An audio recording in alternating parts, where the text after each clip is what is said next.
O Senhor esteja convosco. Proclamação do Evangelho de Jesus Cristo, segundo João. Naquele dia, o primeiro da semana, Maria Madalena foi ao túmulo de Jesus, bem de madrugada, quando ainda estava escuro. E viu que a pedra tinha sido retirada do túmulo, e então ela saiu correndo e foi encontrar Simão Pedro e o outro discípulo, aquele que Jesus amava, e lhes disse: tiraram o Senhor do túmulo e não sabemos onde o colocaram. Maria estava do lado de fora do túmulo chorando. Enquanto chorava, inclinou-se, olhou para dentro do túmulo e viu então 2 anjos vestidos de branco, sentados onde tinha sido posto o corpo de Jesus, um à cabeceira e outro aos pés. Os anjos perguntaram: mulher, por que choras? Ela respondeu: levaram o meu Senhor e não sei onde o colocaram. Tendo dito isso, Maria voltou-se para trás e viu Jesus de pé, mas não sabia que era Jesus. Jesus perguntou-lhe: mulher, por que choras? A quem procuras? Pensando que era o jardineiro, Maria disse: Senhor, se fosse tu que o levaste, dize-me onde o colocaste e eu o irei buscar. Então Jesus disse: Maria. Ela voltou-se e exclamou em hebraico: Rabuni, que quer dizer mestre. Jesus disse: não me segures, ainda não subi para junto do Pai, mas vai dizer aos meus irmãos: subo para junto de meu Pai e vosso Pai, meu Deus e vosso Deus. Então Maria Madalena foi anunciar aos discípulos: eu vi o Senhor. Contou o que Jesus lhe tinha dito. Palavra da salvação.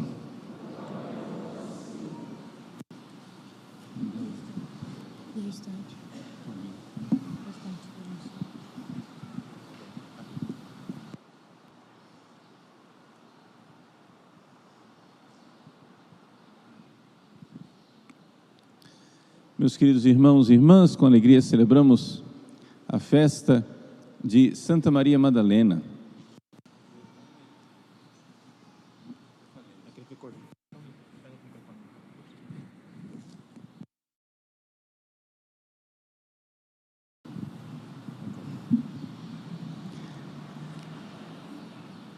Maria Madalena, que foi escolhida por Jesus para ser a primeira anunciadora da ressurreição, foi aquela mulher que no Evangelho de Lucas, Jesus expulsou dela 7 demônios. É impressionante nós vermos como uma pecadora, que era dominada por 7 demônios, tornou-se uma grande santa. A tradição da igreja reconhece nesses 7 demônios os 7 pecados capitais. Então vamos um pouco refletir o que é essa história de pecado capital, porque ajuda bastante para as nossas confissões. Porque tem muita gente que vem se confessar e vem se confessar de pecados capitais. Mas atenção, pecados capitais não devem ser confessados, devem ser lutados. A gente tem que lutar contra o pecado capital. Por quê? Porque o pecado capital não é um pecado. Sim, padre, deixa eu explicar. Eu gosto de chamar o pecado capital de doença espiritual. Por quê? Para as pessoas não se confundirem, porque a palavra pecado é usada como pecado, né? A palavra pecado aqui não significa pecado. Significa o seguinte: é uma tendência para o pecado. Essas tendências para o pecado que estão dentro da gente, elas vêm do pecado e conduzem a outros pecados. Vou dar um exemplo. Você tem o pecado capital da gula. Como que você reconhece o pecado capital da gula em você? Que você vê que você está o tempo todo lutando com a gula. Tem gente que tem uma luta maior com a gula, tem gente que tem uma luta menor com a gula. Dá para enxergar isso, sim ou não? Tem gente que comida não é problema. A pessoa não tem grande dificuldade com gula. Come normal, na hora de comer, come. Quando não tem comida, não come. Pronto, acabou. Ela não tem aquela tendência para comer. Ela não tem aquela coisa. Tem gente, no entanto, que luta a vida inteira com a gula, que não consegue ficar diante de uma comida que aquilo já vira uma tentação, uma espécie de hipnose com a comida. E a pessoa o tempo todo lutando com isso, o tempo todo lutando com a gula. Mas essa pessoa que tem essa tendência, ela não está necessariamente pecando de gula, ela está lutando com a gula. Quando ela peca com a gula, quando ela de fato, no mundo real, está lá a comida, ela diz, não deveria comer tanto, mas eu quero comer mesmo assim, eu vou comer, não estou nem aí, chuta o balde, pá, come. Isso não foi o pecado capital da gula, isso aí foi um pecado de gula. Entenderam a diferença entre o pecado capital e o pecado atual? O pecado capital é uma tendência que a pessoa tem. O pecado atual é o pecado cometido. Esse sim, você vai lá e confessa. Então tem muita gente que vem no confessionário para confessar o pecado capital, ou seja, a tendência, a doencinha que ela tem. A pessoa vem, padre, eu estou com problema de gula, eu quero me confessar da gula. Mas você comeu muito? Não, eu resisti.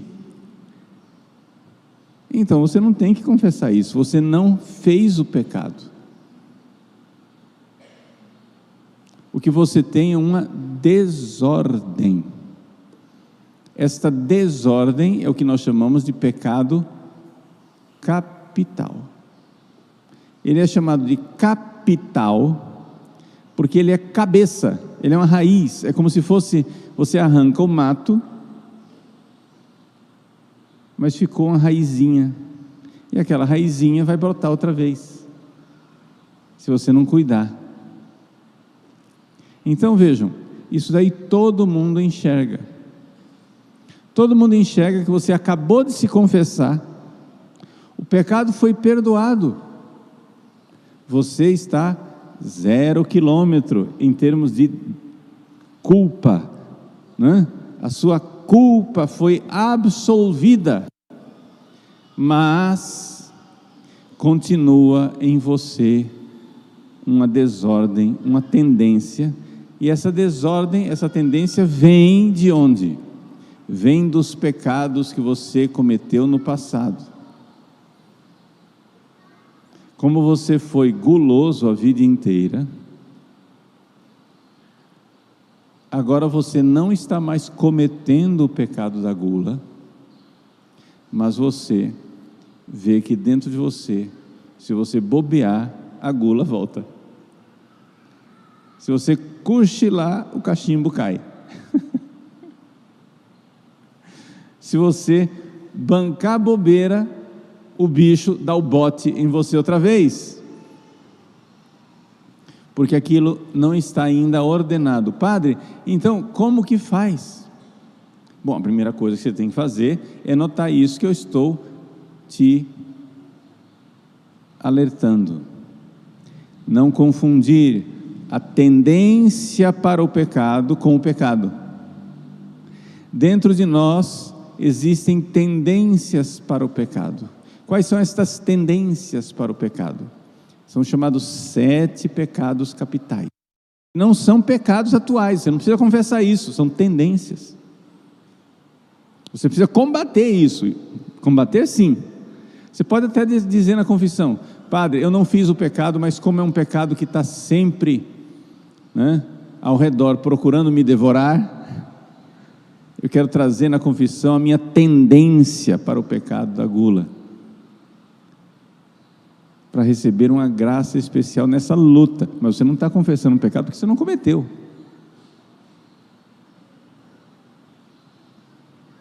Quais são essas tendências para o pecado? Número 1, gula. Nós tratarmos a comida, a bebida também, bebida alcoólica, os prazeres com drogas, como uma fonte de felicidade. Claro, a gente sente prazer quando come, mas a felicidade não está lá. A felicidade não está no fundo do prato. O seu estômago se sacia e a felicidade não chega. O que vem é tristeza depois. Então isso é uma tendência, ou seja, é um equívoco que você tem dentro de você, uma desordem de procurar a felicidade onde ela não está. Gula. A tendência para a luxúria. Nós somos num mundo freudiano, as pessoas todas acham que o sexo é o problema maior de todo mundo. Não é verdade.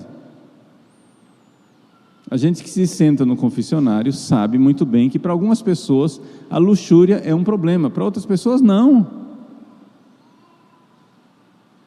A gente, assim, aqui estamos num mundo tão depravado que todo mundo acha que sexo é o problema capital de todo mundo. Não é verdade. Para muitas pessoas que entraram no mundo espiritual, da obediência a Deus, a luxúria é uma dificuldade que tiveram no passado, não está mais aí tão ativa não. É página virada, já foi. Mas a tendência de procurar no sexo a felicidade, seja no sexto, seja no 9º mandamento, no pecar contra a castidade realmente, ou no ficar caçando, buscando com o olhar, né, prazeres sexuais. Depois a ira. Esse é um pecado difícil. Por quê? Porque as pessoas podem não pecar de ira, mas como nós temos dentro de nós a faculdade irascível, a ira se acende diante de todas as injustiças. Para uma pessoa é possível alcançar nessa vida uma mansidão, de viver como Jesus, um coração manso e humilde. A mansidão, ela é um dom, uma graça de Deus, e o Evangelho de Lucas nos diz que Jesus curou isso em Maria Madalena, né? Tirou isso, expulsou os 7 demônios. Então, uma pessoa mansa diante das injustiças, diante das coisas, onde aquela raiva que sempre brota, ela já amansou. Mas padre, eu não consigo me livrar disso. Não tem problema, luta. Muitas pessoas são acometidas da doença da ira sem cair no pecado da ira. Sim, a maioria cai, mas tem gente que não cai. Tem gente que sente a raiva e repreende na hora. Sente a raiva e diz: eu não podia estar sentindo isso, não quero isso, não consinto. Estou sentindo raiva, mas não vou consentir com a raiva. Eu acabo de cometer uma injustiça, de sofrer uma injustiça. Estou dirigindo o carro da frente trancou o meu carro e quase causou um acidente. Aquilo faz com que uma descarga de adrenalina venha no meu sangue. Eu fico irritadíssimo com aquilo. Vem aquela vontade de xingar o outro motorista, mas eu digo: Jesus, misericórdia. E eu não xingo. O meu sangue ainda está fervendo. A ira ainda está em ação dentro de mim, mas eu não pequei de ira. Eu não consenti. Eu senti, mas não consenti. É como uma tentação para o sexo. A pessoa sente, mas se ela não consente, se ela imediatamente já desvia para outra coisa. Então a ira acontece e é difícil a pessoa já ter alcançado um estado espiritual onde ela esteja completa mansidão. Mas a ira, ela vai desaparecendo, isso aí conforme a índole de cada um. Temperamento, história de vida, pecados cometidos no passado, não é? É o pecado capital da ira, ou seja, a tendência da ira, a doença da ira. A avareza é outro pecado. A avareza, essa tendência de se apegar ao dinheiro. Tem gente que não dá muito valor ao dinheiro, que o dinheiro não é um problema, mas tem gente que quer acumular dinheiro cada vez mais. Tem gente que quer acumular os bens, tem gente que quer ter muita coisa. Tem gente que é muito apegada aos bens materiais. Você está sentindo esse apego, consentiu, fez o negócio, então você pecou um pecado de avareza, no sentido de que você tinha que fazer um ato de caridade e não fez, por pura avareza, aí você pecou. Mas quando você faz a caridade, mas dentro de você, nossa, mas aquilo vai fazer falta, mas você fez, você abriu a mão, mas dentro de você fica se remoendo, ai, por que eu fiz? Aquilo lá é uma tendência para o pecado, não é o pecado, é uma tendência, é uma luta, avareza. O pecado da preguiça, que também é chamado de assídia, não é bem a mesma coisa, mas a mesma tendência de preguiça de amar, a preguiça de ser virtuoso, de amar Deus, de se entregar às orações. A assídia é uma mistura de preguiça com tristeza, né? Ou seja, você quer ser santo, mas você vê o preço que tem que pagar pela santidade, aquilo te deixa meio triste e você fica com preguiça de pagar o preço, como Jesus, mês do preciosíssimo sangue. Jesus pagou o preço para nos amar, e eu não quero pagar o preço para amar Jesus. O pecado da tristeza.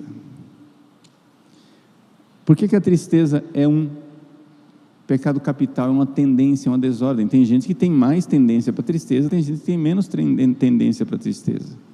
Mas nem sempre a tristeza é um pecado, às vezes é uma tendência para o pecado. A pessoa não quer sentir a tristeza, e no entanto a tristeza está sempre ao redor procurando a quem devorar, né? Pedir a Deus esse dom do Espírito Santo, que é a alegria.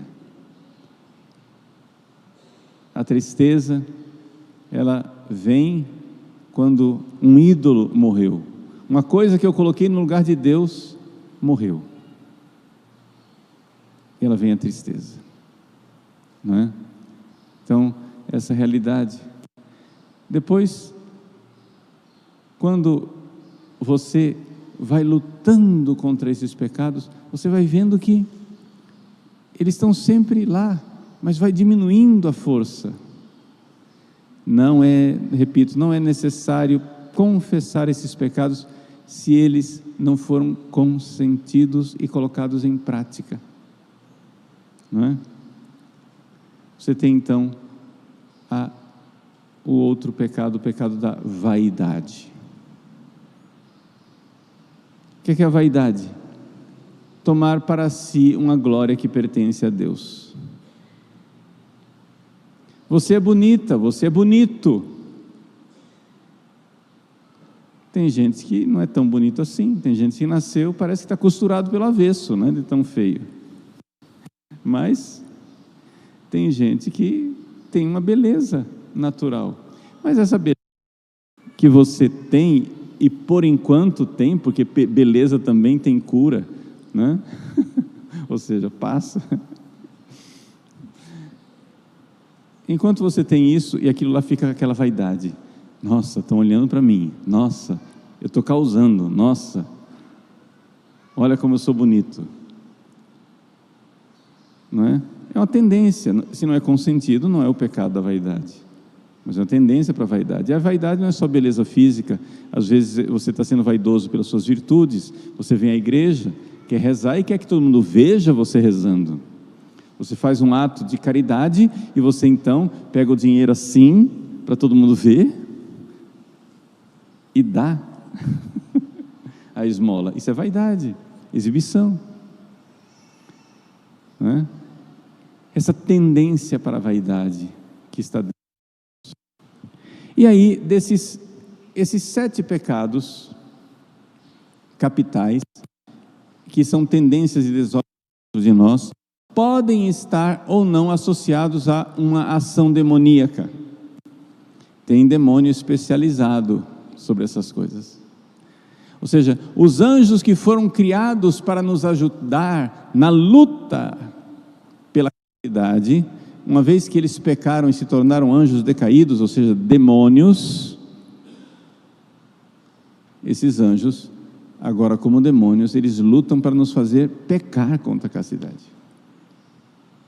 Anjos que foram feitos para nos ajudar na busca da santidade, na luta, no crescimento espiritual, hoje são anjos que nos atormentam com a assídia. Ou seja, é importante a gente notar que o pecado capital, ele pode ser alimentado pelos 3 inimigos da alma. Pode ser uma desordem em mim, que a gente chama de carne. O que é carne? Carne é a alma humana desordenada. Ela é tão guiada pelos pecados capitais que a alma é chamada de alma carnal, ou seja, ela é carne. Ou os pecados capitais podem ser alimentados pelo mundo. O mundo alimenta os pecados capitais. O mundo alimenta a sua vaidade. Nossa, como você é maravilhoso! Olha, você tem que valorizar, você tem que criar uma página para divulgar uma coisa dessas. Você tem que entrar nas redes sociais e mostrar quem você é para o mundo. O mundo não vai ser o mesmo sem você. O mundo alimenta isso. E os anjos maus, ou seja, os demônios, o inimigo da nossa alma, eles também alimentam isso daí. Resumo: Santa Maria Madalena é a mulher que no Evangelho de São Lucas seguia Jesus e Jesus expulsou os 7 demônios dela. Ou seja, 7 demônios que a atormentavam, e a igreja reconhece aí os 7 pecados capitais.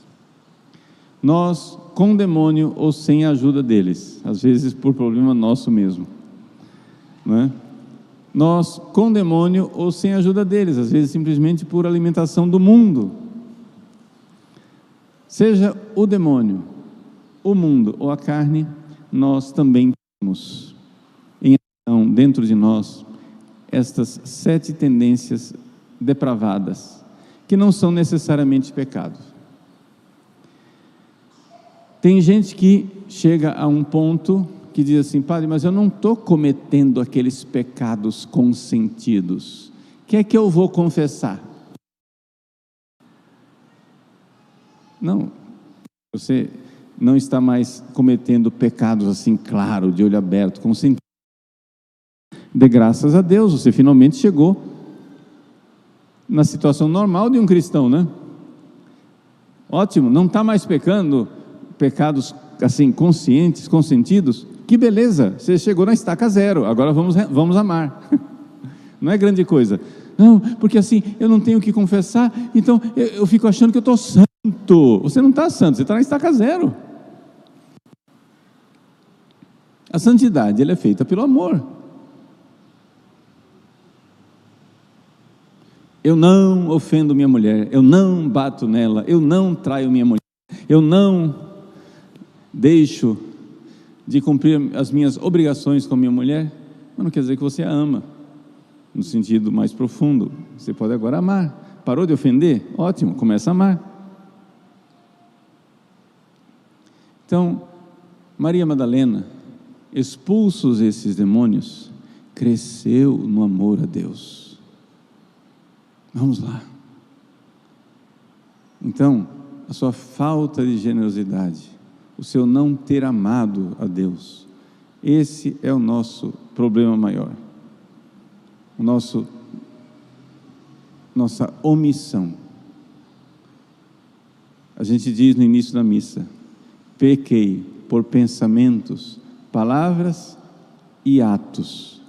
Muita gente muita gente é exagero, mas várias pessoas chegam a um ponto que não estão mais cometendo pensamentos, palavras e atos, mas pecam de omissão, porque não estão amando, porque nada estão fazendo para crescer no amor, por minha culpa, minha tão grande culpa.